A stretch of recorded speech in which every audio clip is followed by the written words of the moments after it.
solve and graph each solution set, we have the inequality negative 3x is greater than 12 or 4x is greater than negative 10.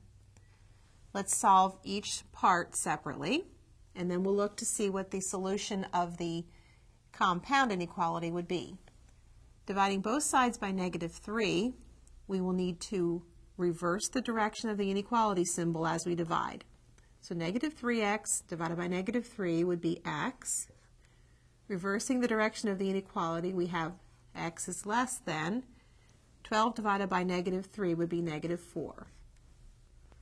Or, dividing both sides of this inequality by 4, we do not need to reverse the direction of the inequality symbol because it's a positive number. So we have x is greater than or equal to negative 10 fourths. Simplifying, we would have x is greater than or equal to negative 5 halves. Now before we write this as the solution set, let's graph and see what the solution set looks like.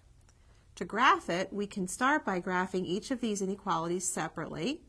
So we'll start by graphing x is less than negative 4. And we mark off 4, negative 4 here. And we shade in the numbers less than negative 4. Then again marking a negative 4 and then a negative 5 halves. On this line we're going to shade the solutions to the second inequality, x is greater than or equal to negative 5 halves. So we draw a bracket to show that we're including the 5 halves, and we shade in this part of the number line. Now the inequality said that x had to be less than negative 4, the compound inequality, less than negative 4, or x was greater than or equal to negative 5 halves.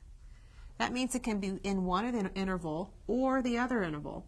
So our solution set will be the union of the two intervals.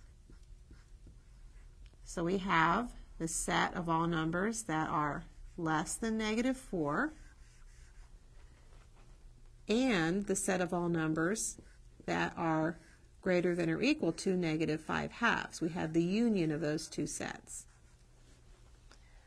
So when we write our solution set, using set builder notation, we write the set of all x such that x is less than negative 4 or x is greater than or equal to negative 5 halves.